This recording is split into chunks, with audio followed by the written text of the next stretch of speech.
আসসালামু আলাইকুম ওয়া রাহমাতুল্লাহি ওয়া বারাকাতুহু নাহমাদুহু ওয়া নুসাল্লি আলা রাসূলিহিল কারীম আম্মা বাদ। উপস্থিত মুহতারাম হাজিরিন এবং দেশ বিদেশে আমাদের দাওয়া সেন্টারের সাথে যুক্ত সম্মানিত শ্রোতা মণ্ডলী, আজকে আমরা একটি অত্যন্ত গুরুত্বপূর্ণ বিষয়ে আপনাদের সামনে আলোচনা করার চেষ্টা করব। সেটা হচ্ছে যে যদি কোনো ভাইয়ের নামাজ কাজা হয়ে যায়, সেটা চাই 2 বছর 5 বছর 10 বছর যাই হোক, তাহলে সে এই নামাজটা পরবর্তী সময়ে যদি মহান রব্বে কারীম কখনো তাকে বুঝ দান করেন, আল্লাহ ভীতি যদি তার অন্তরে আসে আর সে চায় যে আমি কাজা করব, তাহলে সেই কাজা করতে পারবে কিনা। প্রথমেই বলি, কোরআন ও সুন্নাহ এর পরিপূর্ণ দলিলের আলোকে আমাদের সামনে যে বিষয়টি স্পষ্ট হয়ে ওঠে সেটা হলো যে কোনো ভাই ইচ্ছা করলে সে ওমরই কাজা করতে পারবে। অর্থাৎ ওমর মানে জীবন, কাজা মানে যে জিনিস আদায় করতে পারেনি পরবর্তীতে আদায় করা। এই বিষয়টা আলহামদুলিল্লাহ আমাদের প্রায় সাধারণ মুমিন মুসলমান সকলেই জানে এবং ওইভাবে আমলও করে আসছে।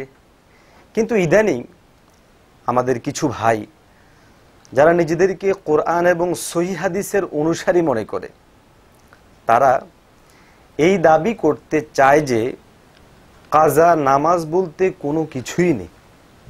অত্যন্ত ভয়ানক কথা।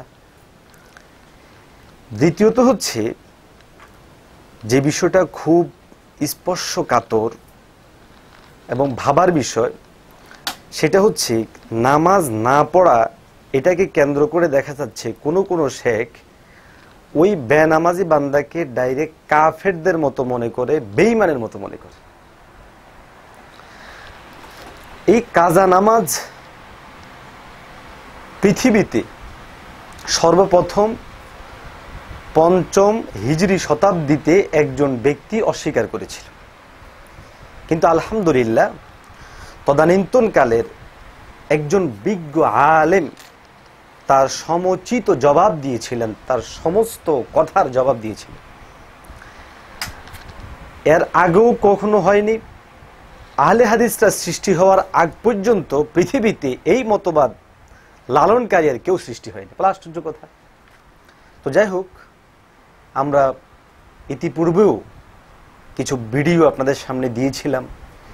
বাহ্যত দেখতেও যদি সেগুলোকে সমালোচনা মনে হয়, কিন্তু নির্ভরতার জন্য এবং যেন ভুল বোঝাবুঝি না হয় যে আমি কারো প্রতি বা আমরা কারো প্রতি ব্যক্তিগত আক্রোশের কারণে কিছু করছি কিনা, এটা যেন না মনে হয়, এজন্য আমরা যার বিষয়ে আলোচনা করছি তার ভিডিওটা আপনাদের সামনে প্রথমে পেশ করি, এরপর আলোচনা করার চেষ্টা করি।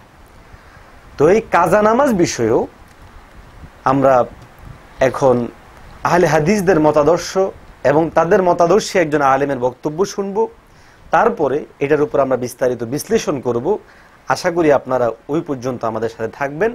শুরুতেই আসুন আমরা আহলে হাদিসদের একজন আলেম, যিনার নাম হলো শেখ কে মোহতারাম মুফতি কাজী ইব্রাহিম হাফিজাহুল্লাহ, উনার বক্তব্যটা আমরা একটু প্রথমে শুনে নিই। অতএব অনুকরণের ক্ষেত্রে সাবধান থাকতে হবে। পূর্বের অনেক নামাজ ও রোজা বাদ পড়েছে, এইগুলো কিভাবে পড়ব? যিনি আগে নামাজই ছিলেন না, নামাজ পড়তেন না, 10 বছর চলে গেছে, এখন বয়সকালে জানতে পেরেছেন, নামাজ শুরু করেছেন, এই জাতীয় ক্ষেত্রে পূর্বের যে 10 বছর নামাজই পড়েননি তিনি, ওগুলোর কাজা নেই। কাজা হলো একটা সুযোগ, একটা পারমিশন, একটা সুযোগ দেয়া। যেমন ছাত্র ফেল করেছে এক বিষয়ে, সরকার অনুমতি দিল যে ঠিক আছে তুমি এক বিষয়ে আবার পরীক্ষা দিয়ে নাও, তাহলে 9 বিষয়ে যে তোমার পাস আছে ওটার সাথে একসাথে হয়ে তোমার পাস হয়ে যাবে। তাহলে এক বিষয়ে পরীক্ষা দেওয়ার অনুমোদনটা একটা সুযোগ। তো নামাজ কাজাও একটা সুযোগ। এই সুযোগটা শুধু 2 ক্ষেত্রে সরিয়ে দিয়েছে সহিহ বুখারী সহিহ মুসলিমে। সেটা কি? মান নামা আন সালাতিন আও নাসিহা, যেই ব্যক্তি কোন নামাজ স্মরণে নেই এজন্য পড়েনি, অথবা ঘুমিয়েছিল ঘুমের কারণে পড়তে পারেনি, ঘুমের কারণে পড়তে পারেনি, অথবা ভুলে গেছে। এই দুই কারণের কোন একটি কারণ যদি কারণ নামাজ ছুটে, ফালিউসাল্লিহা ইজাজা কারাহা, তার উচিত যখনই স্মরণে আসবে, যখনই জাগবে, তখনই পড়ে নেবে, তাকে সুযোগ দেওয়া হচ্ছে। কিন্তু যে ব্যক্তি ইচ্ছে করে নামাজ ছেড়ে দিয়েছে তার কাজা নেই, কারণ সে কুফরি কাজ করেছে, তার ঈমান নবায়ন করতে হবে, তাকে নতুন করে কালেমা পড়তে হবে। মান তারাকা সালাতান ওয়াহিদাতান মুতাআম্মিদান ফাকাদ কাফার, ইচ্ছে করে এক ওয়াক্ত নামাজ যে বর্জন করেছে সে কুফরি করেছে, ঈমান বরবাদ করেছে। তাহলে 10 বছর এই লোকটা যখন নামাজ পড়েনি, ওই অবস্থা সে মারা গেলে চিরকাল জাহান্নামী হতো, তার মুক্তির আর কোন উপায় ছিল না। সৌদি আরবে বেনামাজির জন্য 10টা শাস্তি আছে, কোরআন সুন্নাহর আলোকে রাষ্ট্রীয়ভাবে তারা এটা ফলো করে। 1 নম্বর শাস্তি হলো যে বেনামাজি সে অমুসলিম, রাষ্ট্রীয়ভাবেই সৌদি আরবে সে অমুসলিম, এবং এটা কোরআন সুন্নাহরই বক্তব্য। 2 নম্বর শাস্তি, তার কোনো জানাজা হবে না। 3 নম্বর শাস্তি, মুসলিমদের গোরস্থানে তার দাফন নাই। বাংলাদেশে যদি এই 3টা জিনিস আলেমরা করতে পারতো, যে বেনামাজি হলে তুমি অমুসলিম এবং তোমার কোনো জানাজা হবে না, মুসলিম গোরস্থানে দাফন হবে না। 4 নম্বর, মা বাবা যদি নামাজি কালামি মা বাবা হন, তাদের সম্পত্তি তুমি পাবা না, কারণ তারা মুসলিম, তুমি অমুসলিম। এই 4টা বিধানের শুধু একটা বিধান যদি কোন সমাজে চালু হয়, তাহলে কোনো বেনামাজি থাকবে না এলাকায়, যে জানাজা পড়বো না তোমার, বাস। শুধু যদি একটা বিধান বাংলাদেশে কোন এলাকায় চালু হয়, যে মরে গেলে তোমার জানাজা নাই, আমরা কেউ পড়বো না, কোন মসজিদের ইমাম, কোন আলেম তোমার জানাজা পড়বে না, পড়াবে না। আমরা লক্ষ্মীপুর জেলায় এক এলাকায় এটা করেছিলাম, করার পরে দেখা যায় আগে মসজিদ খালি ছিল, এখন মসজিদ ভরে, বারান্দা ভরে, সামনের মাঠ ভরে যায়, পরে রাস্তা সহ গাড়ি ঘোড়া বন্ধ হয়ে যায়। কি জানাজা পড়বে না যদি আমি মারা যাই? আল্লাহু আকবার। আরব জাহানে মানুষ যত দুষ্টই হোক, যত খারাপে হোক, নামাজের টাইমে কিন্তু নামাজটা ঠিক মতো পড়ে, এটা বিরাট রহমত। সালাত নাই, ইসলাম নাই, সোজা কথা। অতএব পূর্বের যে নামাজগুলো আপনার ছেড়েছেন আপনি, এটা আর কাজার সুযোগ নেই। এখন নবীজির একটি হাদিস আছে, কিয়ামতের ময়দানে প্রথম নামাজের হিসাব নেওয়া হবে। ফাইন উজিদাত তাম্মাতান কুতিবাত তাম্মা, নামাজগুলি ফুলফিল যদি পাওয়া যায়, ফুলফিল লেখা হবে। আর যদি নামাজের মধ্যে ঘাটতি, অনেক ওয়াক্ত নাই, ফরজ ছিল এত ওয়াক্ত, হয়তো 100 ওয়াক্ত 500 ওয়াক্ত নাই, তখন আল্লাহ বলবেন উনজুরু হাল আবদি মিন তাতাউ, দেখো আমার বান্দার কোন নফল আছে কিনা। যদি নফল পাওয়া যায়, তাহাজ্জুদ পাওয়া গেল, প্রতিদিন 12 রাকাত সুন্নতে মুআক্কাদা 5 ওয়াক্তে পাওয়া গেল, আওয়াবিনের সালাত পাওয়া গেল, বিভিন্ন সালাত। আওয়াবিনের সালাত হলো যেটা মানুষ সকালবেলায় পড়ে, মাগরিবের পরেরটা না, মাগরিবের পরে আওয়াবিন নাই, ওটা ভুল। আওয়াবিন নামাজ হলো সকাল 7টা 8টা 9টা যেটা পড়ে, এটা এই সব, এটাকে ইশরাকও বলে, চাশত বলে, সালাতুদ দুহা বলে, আওয়াবিনে বলে, এক জিনিসের কয়েকটা নাম। নবীজি বলেছেন সালাতুদ দুহা সালাতু কুল্লি আওয়াবিন, চাশতের নামাজ বা ইশরাকের নামাজ বা দুহার নামাজ, এটাই হলো আওয়াব, সালাতুল আওয়াবিনের, সালাতুল আওয়াবিন। এটা সহিহ মুসলিমের হাদিস, আলবানী বলেছেন এই হাদিস সহিহ। যাই হোক, কি বলতেছিলাম, তাহলে ফরজের ঘাটতি পূরণ করা হবে কি দিয়ে? নফল দিয়ে। ফরজ যাকাতে যদি ঘাটতি হয়, নফল সাদাকা যাকাত দিয়ে ঘাটতি পূরণ করা হবে। ফরজ রোজায় যদি ঘাটতি হয়, নফল রোজা দিয়ে ঘাটতি পূরণ করা হবে, একটা সিস্টেম আছে। অতএব নামাজ কাজার ক্ষেত্রে ইচ্ছে করে যেগুলো কাজা হয়েছে, এখন উচিত প্রচুর পরিমাণে নফল আদায় করা। আল্লাহ তাআলা নফল দিয়ে আপনার ওগুলো ঘাটতি পূরণ করবেন ইনশাআল্লাহ। শ্রোতা মণ্ডলী, এতক্ষণ পর্যন্ত আপনারা মুফতি কাজী ইব্রাহিম হাফিজাহুল্লাহের যে বক্তব্য শুনলেন, বক্তব্য থেকে আমাদের সামনে এখানে কয়েকটা জিনিস ফুটে ওঠে। আমি এখান থেকে 5টি পয়েন্টে আপনাদের সামনে আলোচনা করার চেষ্টা করব। 1 নম্বর পয়েন্ট হলো, মুফতি কাজী ইব্রাহিম সাহেব বললেন যে যদি কেউ পূর্বের 10 বছরের নামাজ এর কাজা হয়ে যায়, তাহলে এই ব্যক্তি 10 বছর পর যদি আল্লাহ পাক তাকে বুঝ দেয়, তাহলে তার ওই নামাজের কোনো কাজা নাই। এখানে আমার একটা প্রশ্ন, সেটা হচ্ছে কাজা নাই তাহলে সে তো মুসলিম, মুকাল্লাফ, নামাজ ফারিজা, তাহলে শাইখ যে বললেন যে এই নামাজ নাই, তাহলে এই রহিতটা কিসের ভিত্তিতে হলো? কোনটা জিনিস প্রমাণ করার জন্য যেরকম দলিল প্রয়োজন হয়, কোন একটা জিনিসকে রহিত করার জন্য দলিল প্রয়োজন হয়। তাহলে শেখ যে বলেন কাজা নেই, তাহলে দীর্ঘ সময়ের এই ইবাদতের জবাব এই বান্দা কি দিবেন? প্রথম এই পয়েন্টটা তিনি বুঝাতে গিয়ে যুক্তি স্বরূপ পেশ করলেন, কোনো দলিল তিনি দিতে পারেননি। আপনারা যেটা শুনেছেন, এখানে তিনি একটা যুক্তি পেশ করলেন। সেটা কি? তিনি বললেন যে এটা একটা চান্স, এটা একটা সুযোগ, যে কাজার কোনো সুযোগ নেই, কাজা নেই, কেননা কাজা করতে অনুমোদন দেয়া হলে এটা একটা সুযোগ দেয়া হবে। হয়তোবা শেখ বুঝাতে চেয়েছেন যে যদি কোনো কাজার সুযোগ দেয়া হয়, তাহলে মানুষ নামাজ বেশি বেশি কাজা করবে, এত করে মানুষ গুনাহ করবে। আচ্ছা, এটা বুঝাতে গিয়ে তিনি একটা উদাহরণ দিলেন। কি উদাহরণ? যে যেমন আপনারা দেখেন যে স্কুলের মধ্যে, কলেজের মধ্যে বা পরীক্ষায় শিক্ষার্থীরা যখন পরীক্ষা দেয়, তো সে 9-10 বিষয়ের মধ্যে 9 বিষয়ে পাশ করেছে, এক বিষয়ে ফেল করেছে, তো তাকে একটা সুযোগ দেয়। সেটা কি? যে তুমি এক বিষয় পরীক্ষা দাও, দিলে তোমার বাকি 9 বিষয় ঠিক হয়ে যাবে। শাইখ এই উদাহরণ দিয়ে বোঝানোর চেষ্টা করলেন যে কাজা নামাজ নেই। কিন্তু আমি ছোট মানুষ হিসেবে হয়তো আমার বুঝে আসেনি, আশা করি আপনাদেরও বুঝে আসবে না, যে এই উদাহরণের সাথে কাজা নামাজ নেই এটা উদাহরণের কি মিল। বরং আমি তো দেখি এই উদাহরণটা শাইখের পক্ষে যায় না, বরং মোহতারাম কাজী ইব্রাহিম সাহেব এই উদাহরণটা বুঝলেও এখানে অবশ্যই বুঝতেন যে কাজা নামাজ এই উদাহরণ থেকে প্রমাণ বহন করে যে একজন সাধারণ রাষ্ট্রপ্রধান সরকার যদি একটা শিক্ষার্থীকে সুযোগ দিতে পারে পরীক্ষার, তাহলে মহান রব্বে কারীম যিনি পরিষ্কার বলেছেন লা তাকনাতু মির রাহমাতিল্লাহ, তোমরা আমার রহমত থেকে নৈরাশ হইও না, সেই মহান রব্বে কারীম কিভাবে তার বান্দাদেরকে সুযোগ দিবে না।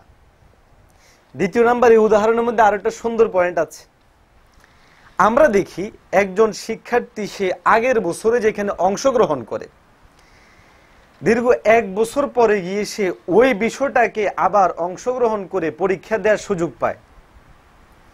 তো শাইখে মুহতারাম, আপনার এই উদাহরণ থেকে তো পরিষ্কার হয়, সুতরাং কোনো বান্দা যদি জীবনের শুরু অংশে সে ভুল করে নামাজ কাজা করে থাকে, জীবনের শেষ অংশে সে যদি আল্লাহ তাআলা তাকে বুঝ দিয়ে দেন, তাহলে ওই বান্দা যেমনি ভাবে একজন পরীক্ষার্থী একটা বিষয় সে পরবর্তীতে আদায় করার কারণে পরিপূর্ণটা শুদ্ধ হয়ে যায়, ঠিক তেমনি ভাবে একজন বেনামাজি বান্দা শয়তানের ধোকায় পড়ে যখন সে পড়েনি, পরবর্তী সময়ে সে পড়তে পারছে, কাজা করবে, আল্লাহ তাবারক ওয়া তাআলা ওই বান্দাকে মাফ করে দিবেন।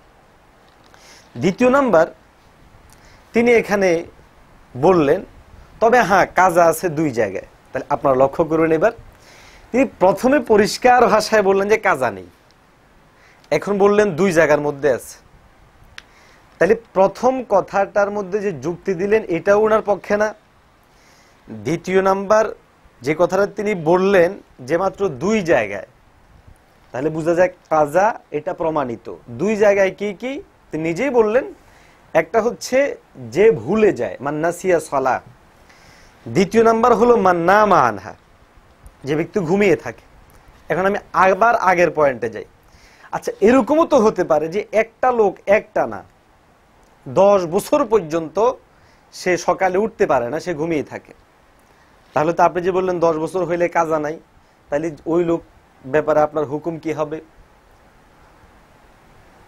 আচ্ছা, দ্বিতীয় নাম্বার কথা হলো, আপনি প্রথমে বলছেন নেই, দ্বিতীয় নাম্বারে এসে বললেন যে আছে তবে 2 জায়গায়। তা আমরা জানি মান্তিক বা তর্কশাস্ত্রের একটা পরিভাষা হলো, যখন কোনো একটা জিনিসকে মূলতই অস্বীকার করা হয়, যেটাকে সালেবায়ে কুল্লিয়া বলা হয়, অর্থাৎ মৌলিক পুরাটাকে অস্বীকার করা, তো সেখানের মধ্যে সামান্য একটু প্রমাণ করতে পারলেও প্রমাণ হয়ে যায়। সেটা কেমন? একটা বালতি একজন লোক বলল এখানের মধ্যে কোনো পানিই নেই, এটাকে বলা হয় সালেবাই কুল্লিয়া, মানে মূলটাকে অস্বীকার করা, কিছুই নেই, পুরাটাকে অস্বীকার করা। এখন এখানে পানি প্রমাণিত করার জন্য পুরা বালতি ভরপুর পানি দেখানো লাগবে না, বরং মুজিবায়ে জুজিয়া, অর্থাৎ এখানে যদি এক ফোঁটা পানিও দেখানো যায় তাহলে বুঝতে হবে যে উনার আগের দাবিটা ভুল, আপনার দাবি সঠিক, এইভাবে ভিত্তি প্রমাণিত হবে। সুতরাং উনি নিজের কথাই নিজে এখানে পেঁচিয়ে গেলেন। কিভাবে? প্রথমে বললেন নেই, পরে বললেন দুই জায়গায় আছে। সুতরাং নিজের কথার মধ্যে একটা টক্কর আমরা দেখতে পাই। আর আমরা বলবো দ্বিতীয় হাদিস দ্বারাই বোঝা যায় যে ওমরই কাজা প্রমাণিত। আচ্ছা, 3 নম্বর হলো তিনি বললেন যে যে ব্যক্তি ইচ্ছাকৃতভাবে ছাড়ে ওই ব্যক্তির জন্য তার কোনো কাজা নাই, তার ইমামকে নবায়ন করতে হবে। লা হাওলা ওয়ালা কুওয়াতা ইল্লা বিল্লাহ। এই আকীদা তো আমাদের নয়, আহলে সুন্নাতের অন্তর্ভুক্ত কোনো দলের নয়, বরং সেটা হচ্ছে খারেজিদের, তাকফিরি জামাতের, যারা মানুষদেরকে কবিরা গুনাহের কারণে কুফফারের ফতোয়া দেয় এবং কাফের মনে করে। আচ্ছা, এখন আমরা তিনার প্রথম 3টা বক্তব্য থেকে এই কথাটা বুঝলাম, সেটা হচ্ছে তিনি অস্বীকার করার চেষ্টা করলেন কাজা বলতে কোনো নামাজ নেই। এখন আমরা কোরআন এবং সুন্নাহের আলোকে আপনাদের সামনে পেশ করব আসলে কাজা নামাজ আছে কিনা। আল্লাহ তাবারক ওয়া তাআলা সূরা নিসার 103 নম্বর আয়াতে কারিমার মধ্যে বড় সুন্দর করে ইরশাদ করেন কি, ইন্না সলাতা কানাত আলাল মুমিনিনা কিতাবান মাওকুতা, যে নিশ্চয় নামাজ এটা মুমিনদের উপর নির্ধারিত সময়ের মধ্যে আদায় করাটা ফরজ। এখন যদি কেউ নির্ধারিত সময়ে আদায় না করে পরবর্তীতে করে, সেটাকে বলা হয় কাজা। এখন এই কাজা এবং আদা আল্লাহর হাবিব সাল্লাল্লাহু আলাইহি ওয়াসাল্লাম অত্যন্ত পরিষ্কার সুন্দর করে বুঝিয়েছেন। আপনাদের সামনে দুইটা ঘটনা তুলে ধরছি বুখারী এবং মুসলিমের। সেটা হলো, একজন সাহাবী এসে আল্লাহর হাবিব সাল্লাল্লাহু আলাইহি ওয়াসাল্লামকে বলে, ইয়া রাসূলুল্লাহ, আমার মা তিনি হজ করতে পারেননি, এখন আমি আমার মায়ের পক্ষ থেকে হজ করতে পারবো কিনা? আল্লাহর হাবিব সাল্লাল্লাহু আলাইহি ওয়াসাল্লাম কি বললেন? হুজ্জি আনহা, তুমি তার পক্ষ থেকে হজ করো। আর আইতি লাউ কানা আলা উম্মিকি দাইনুন, তোমার কি খেয়াল যদি তোমার মায়ের কাছে বা তোমার মায়ের উপর কোনো ঋণ হয়ে যেত, আর কুনতি কাজিয়া, তুমি কি সেটা আদায় করতে না? তখন ওই মেয়ে না, হ্যাঁ আদায় করতাম। আল্লাহ রাসূল সাল্লাল্লাহু আলাইহি ওয়াসাল্লাম তখন বলেন, ফাল্লাহু আহাক্কু বিল ওয়াফাই, সুতরাং হে আল্লাহর বান্দি, আল্লাহ তাবারক ওয়া তাআলার হক সেটা আদায় করার ব্যাপারে আরো বেশি উপযোগী এবং বেশি করে করা উচিত। বুখারী শরীফ 1 নম্বর খণ্ডে 249 50 নম্বর পৃষ্ঠায়, নাসাই শরীফ 2 নম্বর খণ্ডের 2 নম্বর পৃষ্ঠায় এসেছে। আরেক বর্ণনার মধ্যে এসেছে, আরেকজন পুরুষ সাহাবী এসে বলল, ইয়া রাসূলুল্লাহ, ওনার বাবার ব্যাপারে প্রশ্ন করলো, উনি মারা গেছে, হজ করতে পারেন, এখন কি করবে? আল্লাহ রাসূল বলেন, আরাআইতা, তোমার কি খেয়াল, লাউ কানা আলা আবিকি দাইনুন, তোমার বাবার উপর যদি কোনো ঋণ থাকতো, আকুনতা তাকজি, তুমি কি সেটা আদায় করতে না? ক্বালা নাম, তিনি বলেন হ্যাঁ। ক্বালা ফাদাইনুল্লাহি আহাক্কু, আল্লাহর হাবিব সাল্লাল্লাহু আলাইহি ওয়াসাল্লাম বললেন, সুতরাং আল্লাহর ঋণকে পরিশোধ করা সেটা আরো বেশি হক। তাহলে মানুষদের উপর যে ঋণ, এটার চেয়েও আল্লাহটাকে বেশি গুরুত্ব দিয়েছেন এবং এটা দ্বারা কাজা প্রমাণিত হয়। হাদিসটা এসেছে নাসাই শরীফ 2 নম্বর খণ্ডের 3 নম্বর পৃষ্ঠার মধ্যে। 3 নম্বর দলিল, আপনারা সবাই জানেন আল্লাহর হাবিব সাল্লাল্লাহু আলাইহি সাল্লাম একবার যুদ্ধে যাওয়ার সময় হযরতে বেলাল রাদিয়াল্লাহু তাআলা আনহুকে পাহারায় নিযুক্ত করলেন। বললেন যে তুমি পাহারাদারি করবে, আমরা ঘুমিয়ে পড়লে ফজরের সময় হলে জাগিয়ে দিবে। আল্লাহর কুদরত, সাহাবী হযরত বেলাল রাদিয়াল্লাহু তাআলা আনহু ঘুমিয়ে পড়লেন। তা আগেই বলে রাখি, সাহাবায়ে কেরাম এবং আম্বিয়ায়ে কেরামদের থেকে যে সমস্ত বাহ্যিকভাবে দেখতে ভুল মনে হয় এরকম কাজ, নবীরা তো পরিপূর্ণ মাসুম, কোনো ভুল তাদের হতেই পারে না। সাহাবায়ে কেরামদের থেকে ভুল হলেও তারা মাগফুর, আল্লাহর পক্ষ থেকে ক্ষমাপ্রাপ্ত। এজন্য তারা পরিপূর্ণভাবে, আমাদের আকীদা হলো তারা সত্যের মাপকাঠি। তো নবী এবং রাসূল এবং সাহাবায়ে কেরামদের কাছ থেকে মাঝে মধ্যে কোনো একটা কাজ হয়ে যাওয়া, এটা আমাদের জন্য নিয়ামত। তো ওই রাত্রে যেটা ঘটলো, হযরত বেলাল রাদিয়াল্লাহু তাআলা আনহু ঘুমিয়ে পড়লেন, সাহাবায়ে কেরামও ঘুমিয়ে পড়লেন, আল্লাহর হাবিবও ঘুমিয়ে রইলেন। হঠাৎ করে উঠে দেখে যে সূর্য উঠে গেছে। এই যে ঘটনাটা ঘটলো, তা আল্লাহর হাবিব সাল্লাল্লাহু আলাইহি সাল্লাম ওই জায়গা থেকে দূরে চলে গেলেন এবং পরবর্তী সময়ে সেই নামাজকে কাজা করলেন। হযরত ইবনে আব্বাস রাদিয়াল্লাহু তাআলা আনহু এই ঘটনা বর্ণনা করে বলেন যে এই যে ঘটনা আল্লাহর হাবিবের সাথে ঘটেছে, এই 2 রাকাত নামাজ আমার কাছে এত ভালো এবং এত উত্তম, এত দামি আমার কাছে, সারা দুনিয়ার সমস্ত কিছুর মালিকানা লাভের চেয়েও এটা আমার নিকট অধিক পছন্দনীয়। হাদিসটা এসেছে মুসনাদে আহমদ 4 নম্বর খণ্ডে 181 নম্বর পৃষ্ঠায়, 2349 নম্বর হাদিস, মুসনাদে আবু ইয়ালা 3 নম্বর খণ্ড 22 এবং 23 পৃষ্ঠায় 2371 নম্বর হাদিস। এখন প্রশ্ন হচ্ছে, ইবনে আব্বাস রাদিয়াল্লাহু তাআলা আনহু খুশি হলেন কেন? তিনি খুশি হওয়ার কারণ আল ইস্তিসকার গ্রন্থের 1 নম্বর খণ্ডের এই 300 নম্বর পৃষ্ঠায় পরিষ্কার এসেছে যে খুশি হওয়ার কারণ হলো যে এখানে একটা মূলনীতি পাওয়া গেছে। আমাদের পক্ষ থেকে কোনো নামাজ যদি কখনো ছুটে যায় তাহলে আমরা পরবর্তী সময়ে সেটাকে আদায় করে নেব।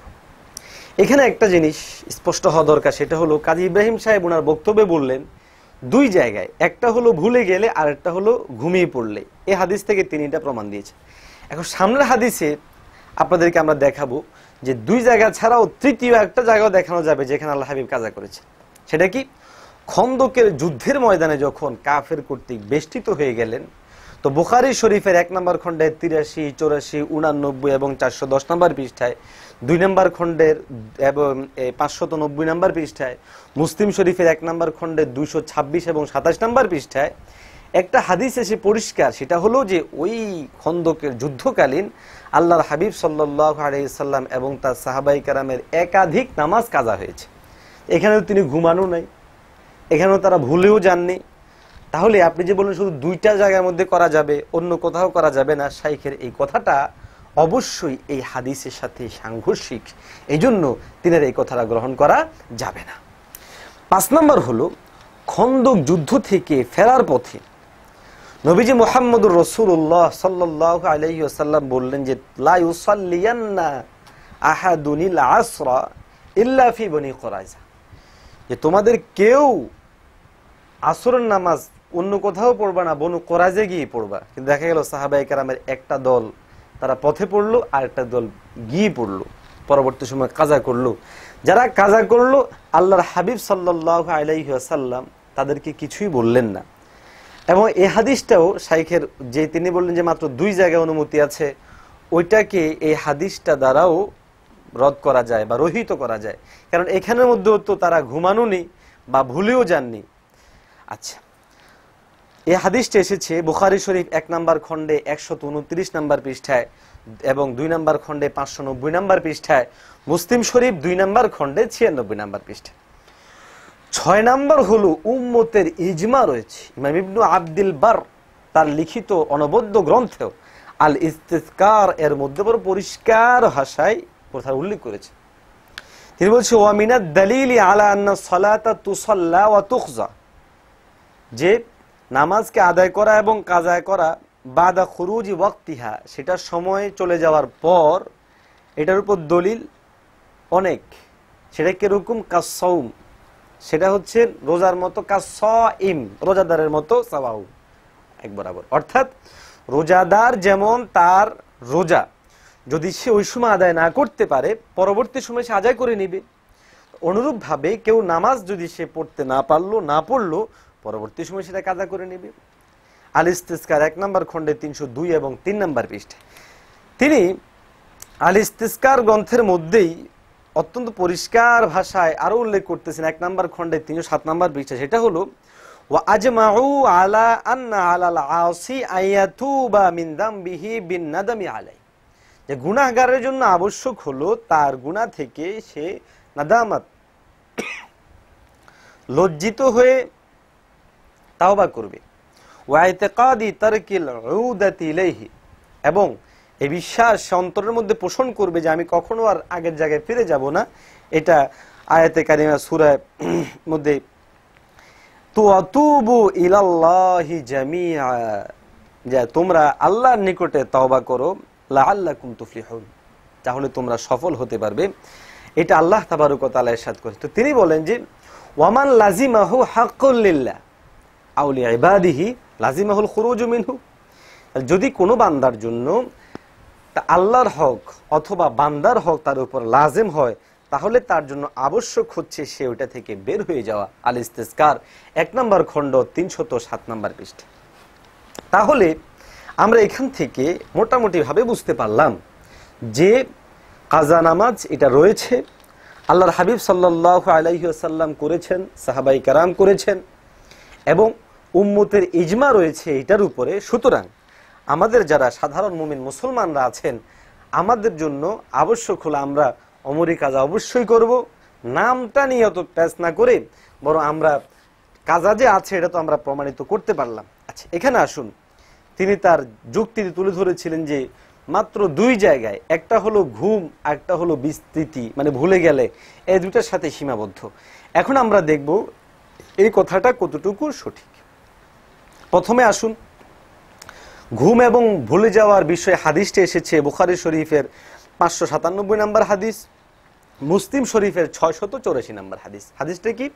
মান নাসিয়া সালাতান আও নামা আনহা ফাকাফফারাতুহা আন ইউসাল্লিহা ইযা যাকারাহা। যে কোনো ব্যক্তি যদি নামাজকে ভুলে যায়, আও নামা আনহা, অথবা সে ঘুমিয়ে পড়েছিল, ফাকাফফারাতুহা আন ইউসাল্লিহা ইযা যাকারাহা, কাফারা কি? ও সেটা পড়ে নেবে, যখন তার এটা স্মরণ হবে তখন সেটাকে পড়ে নেবে। এখন আসুন, এই যে হাদিসের মধ্যে, এই হাদিসের মধ্যে কি উল্লেখ করা হয়েছে যে কেউ কাজা করতে পারবে না? উল্লেখ করা হয়নি। তাহলে আমরা কোন জায়গা থেকে বলি যে কাজা করা যাবে না?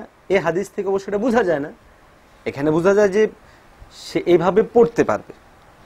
দ্বিতীয় নাম্বার দেখুন, আল্লাহর হাবিব সাল্লাল্লাহু আলাইহি ওয়াসাল্লাম ইরশাদ করেন, মুসলিম শরীফ 684 এবং 316 নম্বর হাদিস, সেটা হলো ইযা রাকাদা আহাদুকুম আনিস সালাতি, তোমাদের মধ্য থেকে কেউ যদি কোনো ঘুমিয়ে যায় নামাজ না পড়ে, আও গাফালা আনহা, গাফেল শব্দ বলা হচ্ছে, তাহলে গাফলাত, ভুলে যাওয়া এটাও একটা গাফলাত, ঘুমিয়ে যাওয়া এটাও একটা গাফলাত, শয়তানের ধোকায় পড়ে নামাজ না পড়া এটাও একটা গাফলাত। তাহলে গাফলত হাদিসে পরিষ্কার শব্দ এসেছে, মুসলিমের হাদিস, গাফালা আনহা। তাহলে যারা নামাজ পড়ে না, শয়তানের ধোকায় পড়ে, তো সেটাও এক ধরনের গাফলত। আল্লাহ হাবিব কি বললেন? ফালিউসাল্লিহা ইযা যাকারাহা, সেই জন্য নামাজ পড়ে না যখন স্মরণ হয়। ফাইনাল্লাহ ইয়াকুলু আকিমিস সালাতা লিযিকরি, আল্লাহ তাবারক ওয়া তাআলা বলেন যে তোমরা নামাজকে কায়েম করো আমার স্মরণার্থে। তাহলে বান্দার যখন 10 বছর পর স্মরণ হলো আল্লাহকে, তার জন্য পথটাকে বন্ধ করে দেওয়া এটা ঠিক না, বরং পথ খুলে দেওয়া উচিত যে তোমার জন্য পথ খোলা, তুমি নামাজ কায়েম করো আমার স্মরণে। আচ্ছা, এরপরে অন্য হাদিসে বড় পরিষ্কার এসেছে, আল্লাহ হাবিব বলেন সুইলা রাসূলুল্লাহ সাল্লাল্লাহু আলাইহি ওয়াসাল্লাম আনির রাজুলি ইয়ারকাদ আনিস সালাহ। আল্লাহর হাবিবকে প্রশ্ন করা হলো, যে ব্যক্তি নামাজ পড়েনি সে ঘুমিয়ে পড়েছে, ওই ব্যক্তির ব্যাপারে। আও ইয়াগফাল আনহা, অথবা যে ব্যক্তি গাফেল হয়েছে তার ব্যাপারে। ক্বালা ফাগাফা কাফারাতুহা ইউসাল্লিহা ইযা যাকারাহা, কাফারা হচ্ছে যখন মনে হবে তখন সে সেটা আদায় করে নেবে। মুসলিম 614 নম্বর হাদিস। এবার আসুন, যুগীয় আলেম আল্লামা ইবনে তাইমিয়া রাহিমাহুল্লাহ কি বলেন? তিনি বলেন, আল মুসারা ইলা কাযাইল ফাওয়াইতিল কাসীরা আউলা মিনাল ইশতিগাল বিন নওয়াফিল। যেখানে শাই বলতেছে যে বেশি বেশি করে নফল নামাজ পড়েন, সেখানে আল্লামা ইবনে তাইমিয়া রাহিমাহুল্লাহ, যিনি তাদেরও মান্যবর, বহুত বড় আলেমে দ্বীন ছিলেন, তিনি কি বললেন? ইদা কান, যখন না ইদা আল মুসারা ইলা কাযাইল ফাওয়াইদ আল কাসীরা, বেশি ফায়তা নামাজ কাজা করা, মানে ছুটে যাওয়া নামাজ যখন বেশি হয় সেগুলো অতি দ্রুত আদায় করা, আওলা উত্তম মিনাল ইশতিগাল বিন নওয়াফিল, নফলের মধ্যে শামিল হওয়ার চেয়েও। অর্থাৎ নফল না পড়ে উচিত হলো আগে ওই ছুটে যাওয়া কাজাগুলোকে আদায় করা। ফাতোয়া ইবনে তাইমিয়া 22 নম্বর খণ্ডে 104 নম্বর পৃষ্ঠায় এই কথাটা এসেছে। সুতরাং এই সমস্ত কথাগুলো দ্বারা বোঝা গেল যে কাজা নামাজ প্রমাণিত, যুগের শ্রেষ্ঠ আলেমরা বলেছেন, বুখারী এবং মুসলিমের হাদিস থেকে আমরা এটা পরিষ্কার পাই। এখন দেখুন, তাদের আসলে উদ্দেশ্য মানুষদেরকে ইমানদার বানানো না বেঈমান বানানো, আমার এটা বুঝে আসে না। যেমন তার ভিডিওর একটা অংশ আবার আপনাদেরকে শোনাচ্ছি, একটু শুনে। সালাত নাই, ইসলাম নাই, সোজা কথা। অতএব পূর্বের যে নামাজগুলো আপনার ছেড়েছেন আপনি, এটা আর কাজার সুযোগ নেই। এখন নবীজির একটি হাদিস আছে, কিয়ামতের ময়দানে প্রথম নামাজের হিসাব নেওয়া হবে। ফাইন উজিদাত তাম্মাতান কুতিবাত তাম্মা, নামাজগুলি ফুলফিল যদি পাওয়া যায় ফুলফিল লেখা হবে। আর যদি নামাজের মধ্যে ঘাটতি, অনেক ওয়াক্ত নাই, ফরজ ছিল এত ওয়াক্ত, হয়তো 100 ওয়াক্ত 500 ওয়াক্ত নাই, তখন আল্লাহ বলবেন উনজুরু হাল আবদি মিন তাতাউ, দেখো আমার বান্দার কোন নফল আছে কিনা। যদি নফল পাওয়া যায়, তাহাজ্জুদ পাওয়া গেল, প্রতিদিন 12 রাকাত সুন্নতে মুআক্কাদা 5 ওয়াক্তে পাওয়া গেল, আওয়াবিনের সালাত পাওয়া গেল, বিভিন্ন সালাত। আওয়াবিনের সালাত হলো যেটা মানুষ সকালবেলায় পড়ে, মাগরিবের পরেরটা না। মাগরিবের পরে আওয়াবিন নাই, ওটা ভুল। আওয়াবিন নামাজ হলো সকাল 7টা 8টা 9টা যেটা পড়ে, এটা এইসব এটাকে এশাকও বলে, চাশতো বলে, সালাতুদ দুহা বলে, আওয়াবিনে বলে, এক জিনিসের কয়েকটা নাম। নবীজি বলেছেন সালাতুদ দুহা সালাতু কুল্লি আওয়াবিন, চাশতের নামাজ বা এশাকের নামাজ বা দুহার নামাজ, এটাই হলো আওয়াব, সালাতুল আওয়াবিনের, সালাতুল আওয়াবিন। এটা সহিহ মুসলিমের হাদিস, আলবানী বলেছেন এই হাদিস সহিহ। যাই হোক, কি বলতেছিলাম, তাহলে ফরজের ঘাটতি পূরণ করা হবে কি দিয়ে? নফল দিয়ে। ফরজ যাকাতে যদি ঘাটতি হয়, নফল সাদাকা যাকাত দিয়ে ঘাটতি পূরণ করা হবে।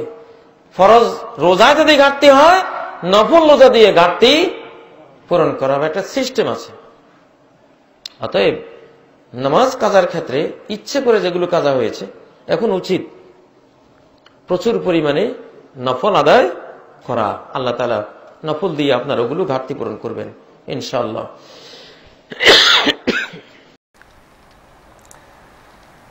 তিনি এখানে কি বললেন?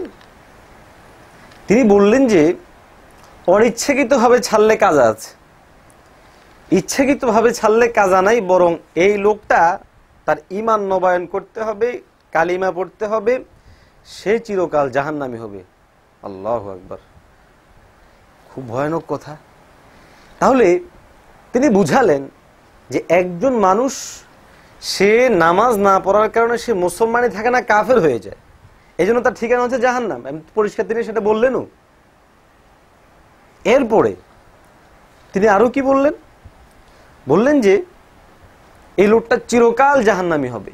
কিন্তু আমরা জানি যে বান্দা কালিমা লা ইলাহা ইল্লাল্লাহ পড়েছে, সেই বান্দা যদি চিরদিন গুনাহ করে জীবদ্দশায় আর কালিমা নিয়ে মরতে পারে, তাহলে এক পর্যায়ে তাকে জাহান্নাম থেকে আল্লাহ পাক জ্বালিয়ে পুড়িয়ে একটা পর্যায়ে তাকে আবার জান্নাত পৌঁছাবেন।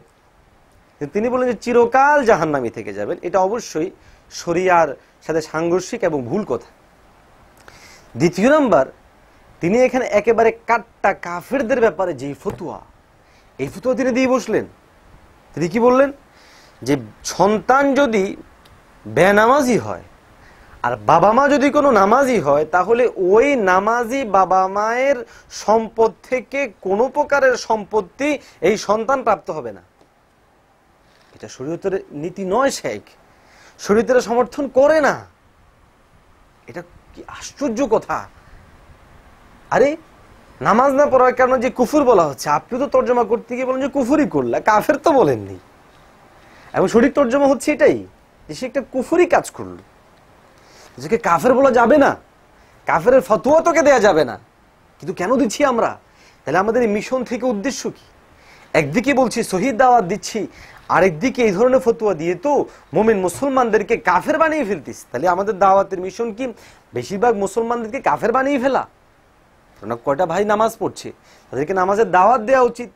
আবার যারা নামাজের দাওয়াত দেয়, দাওয়াত তাবলীগ, এদের ব্যাপারে তো আপনার সারাক্ষণ লেগেই আছেন। নামাজের দাওয়াত দিচ্ছে হক্কানি পীর মাশায়েখ, তাদের পিছনে লেগেই আছেন।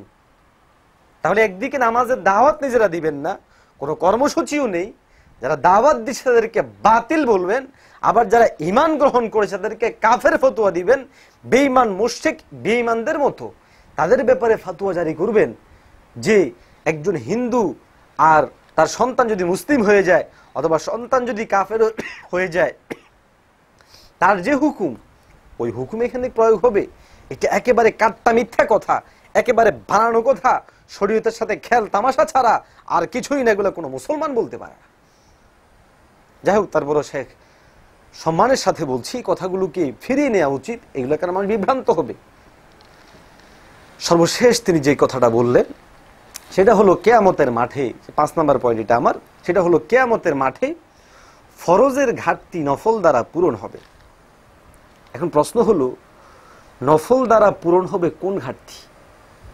হাদিসের মধ্যে সে ইনতাকাসা, ইনতাকাস মানে নোকসান, অর্থাৎ তিনি পড়েছেন তবে এটাতে কিছুটা হয়তো আদায়গতভাবে তিনি রুকুটা একটু কম হয়েছে, সেজদাটা একটু হয়েছে, এ ধরনের নোকসানকে বলা হয়েছে। যেটা পড়েই নাই ওইটাকে নফল দিয়ে পূরণ করবে, এটা কোন হাদিসের মধ্যে আছে সেটা একটু মুহতারাম শেখ দেখালে ভালো হয়। হাদিসে ইনতাকাসা মানে নোকসান হয়েছে, জিনিস ঠিক আছে, করেছে বটে, কিন্তু একটু দুর্বল হয়েছে, সেটাকে সবল করে দেওয়া। জিনিসটা নাই সেটাকে নফল দিয়ে পূরণ করা হবে, নামাজ, রোজা, তারপরে জাকাত, এগুলোর ব্যাপারে শেখ যে কথা বললেন, এই কথাটা একেবারেই কোরআন হাদিসে নাই, এটা বাস্তবতা বিবর্জিত কথা এবং ভুল কথা, এটা সঠিক কথা। এরপর এখানে একটা কথা পরিষ্কার করে শ্রোতামণ্ডলীর উদ্দেশ্যে, সেটা হলো তারা যে হাদিসের ব্যাখ্যা করেন যে সে লোকটা ইমানদারি না, অর্থাৎ মান তারাকা সালাতা ফাকাদ কাফার, যে ব্যক্তি নামাজ ছাড়লো সে কাফের হয়ে গেল। আসলে এটার সহি তর্জমা এটা নয়, এটার ব্যাখ্যা হচ্ছে যে ব্যক্তি নামাজ পরিত্যাগ করলো তার এই কাজটি কেমন যেন কাফেরদের কাজের মতো হলো, কিন্তু এই লোকটি এটার দ্বারা কাফের হবে না। সুতরাং নামাজ না পড়লে কাফের ফতুয়া দিয়ে বেঈমান বলে ফেলা এটা আমাদের জন্য ঠিক না। মোহতারাম হাজিরিন, আপনাদের সামনে সর্বশেষ আরেকটা বিষয় পরিষ্কার করতে যাচ্ছি, সেটা হচ্ছে একদিকে যেমন আমাদের এই আহলে হাদিস ভাইরা ওমর এই কাজাইকে অস্বীকার করে ভ্রান্তির মধ্যে আছে, আমাদের আরো কিছু ভাই তারাও ভ্রান্তির মধ্যে আছে। সেটা হলো তারা বলে যে ওমরি জুমাতুল ভেদার মধ্যে, অর্থাৎ রমজান মাসের শেষ জুমায় যদি কেউ এক নামাজ পড়ে ফেলে তাহলে তার 70 বছরের যে কাজা সেটার জন্য যথেষ্ট হয়ে যাবে। এটা আবার ভুল কথা। মোল্লা আলী করি রহিমাহুল্লাহ তিনি এই মজু সংক্রান্ত তিনার যে গ্রন্থ মওজুআতুল কুবরা সেটা 125 নম্বর ইয়েতে নিয়ে এসেছেন। তিনি বলেন, মান কাযা সালাতাম মিনাল ফারাইজ ফি আখির জুমআতিন মিন শাহরি রমাদান কানা যালিকা জাবিরান লিকুল্লি সালাতিন ফাইতাতিন ফি উমরিহি ইলা 70 সানা বাতিলুন কাতআন। এবং এই যে হাদিসটা, অর্থাৎ 70 বছরের নামাজ যথেষ্ট হয়ে যাবে, এটা একেবারেই বাতিল। কেন? লিআন্নাহু মুনাকিদুন লিল ইজমাই, কারণ এটা ইজমাকে বাতিল করে, আলা আন্না শাইয়্যা মিনাল ইবাদাত লা তাকুমু মাকামা ফাইতাতিন সানাবাতিন। কেননা এটা পুরো ইজমা, সেটা হলো যে একটা ইবাদত সেটা হাজার হাজার বছরের ইবাদতের নামাজের স্থলাভিষিক্ত হতে পারে না। বিদায় যে সমস্ত ব্যক্তিবর্গ এই ওমরি কাজা নাম দিয়ে সাধারণ মানুষদেরকে এইভাবে বিভ্রান্ত করেন যে নাই এটাও ভুল, আবার যারা এক নামাজ পড়লে সবটা ঠিক হয়ে যাবে 70 বছরের, এটাও ভুল। উভয় বিভ্রান্তি থেকে, মিডল পন্থে থেকে আল্লাহ তাবারক ওয়া তাআলা আমাদেরকে সঠিক পথে পরিচালিত করুক। পরিশেষে আহলে হাদিস আলেমদেরকে আমরা উদ্বুদ্ধ আহ্বান করব যে আপনারা আসুন, আমাদের সাথে সরাসরি বসুন, আমরা চেষ্টা করব, আমরা আপনারাও আলেম আমরাও আলেম, বসে এই বিষয়গুলো সমাধান করার জন্য। কিন্তু তা না করে সাধারণ মুমিন মুসলমানগুলোর মধ্যে এগুলো ছড়াবো, এটা অত্যন্ত খারাপ জিনিস, অত্যন্ত বাজে জিনিস, অত্যন্ত ভুল জিনিস। এগুলো কারণে বিভ্রান্তি হবে, আপনারা ভিডিও দিবেন, আমরা জবাব দিব, আমরা দিব, আপনারা জবাব দিবেন, এভাবে করতে করতে যাতে বিভ্রান্ত হবে, তার চেয়েও ভালো হয় আসুন ও মুক্ত খোলা আল্লাহর কসম ইমাম আবু হানিফার ফিকহে হানাফির প্রত্যেকটা মাসআলা, মাসাইল, মাশরাব একদম সবগুলো কোরআন এবং হাদিস থেকে দলিল ভিত্তিক, একটাকেও দেখাতে পারবেন না যেটা দলিলের বাহিরে হয়তো আপনাদের বুঝে আসে না যে এটা দলিলের উপর আছে, যে জিনিসের উপর। সুতরাং নিজের বুঝে আসে না বলে ইমাম আবু হানিফা এবং ফিকহে হানাফিকে নিয়ে যে গভীর ষড়যন্ত্র এটি সারা বিশ্বময় এটাকে কালার করার চেষ্টা করা হচ্ছে, সেই চেষ্টা থেকে আপনারা ফিরে আসুন, আমাদের সাথে সরাসরি বসুন। আমরা এই সমস্ত বিষয়ের উপরে আপনাদের সামনে মুক্ত আলোচনা করতে চাই, মুখোমুখি আলোচনা করতে চাই, জাতিকে বিভ্রান্ত না করে আল্লাহ তাবারক ওয়া তাআলা আমাদেরকে সঠিকভাবে পরিচালিত করুক। ওয়া আখিরু দাওয়ানা আনিল হামদুলিল্লাহি রাব্বিল আলামিন।